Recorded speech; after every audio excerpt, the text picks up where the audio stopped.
Halo semuanya, selamat datang di analisis kita kali ini.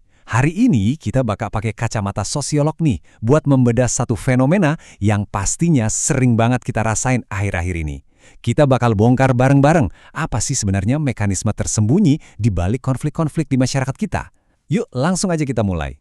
Nah, peta perjalanan kita kali ini cukup simpel. Kita bakal mulai dari melihat anatomi masyarakat yang terpecah, lanjut ke strategi memanipulasi emosi, terus melihat dampak sistemik dari perpecahan itu, dan terakhir, kita akan mendefinisikan ulang makna persatuan.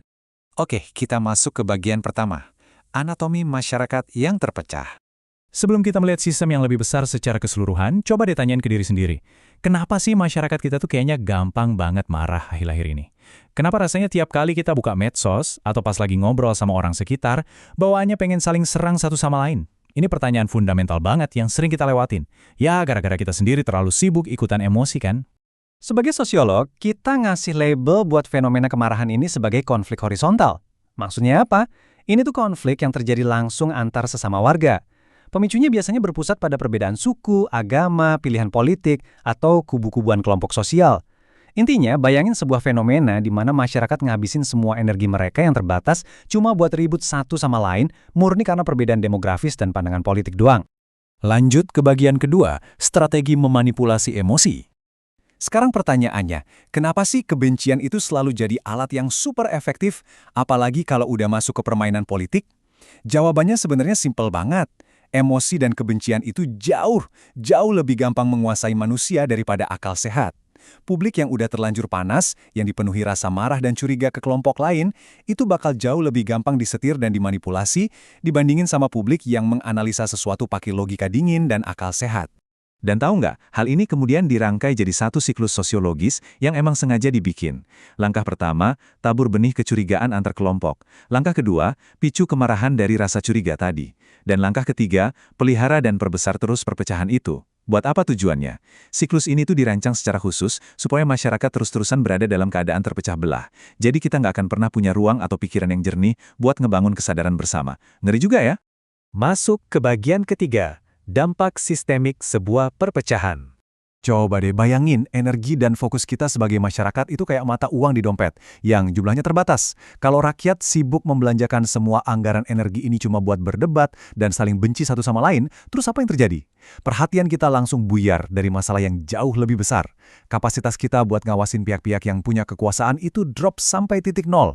Akhirnya, pihak berkuasa bisa bergerak jauh lebih leluasa, tanpa ada pengawasan berarti dari kita masyarakatnya. Dan jujur aja, akibat dari hilangnya pengawasan ini fatal banget.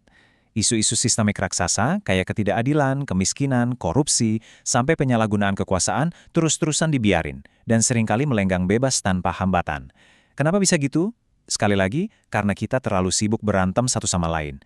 Kita udah dikondisikan buat ngelihat sesama rakyat sebagai musuh, makanya masalah-masalah struktural yang sebenarnya lagi ngehancurin fondasi hidup kita ini, malah dibiarin tumbuh subur tanpa perlawanan sama sekali.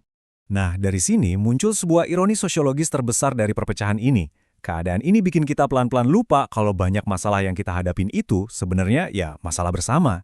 Poin pentingnya di sini, kita tuh sibuk bertarung ngelawan tetangga kita sendiri, padahal ujung-ujungnya kita ini sesama korban loh. Orang-orang sibuk ngelihat sesamanya sebagai musuh, padahal sadar nggak sadar, kita semua itu hidup di dalam dan sama-sama menderita gara-gara sistem tunggal yang bermasalah.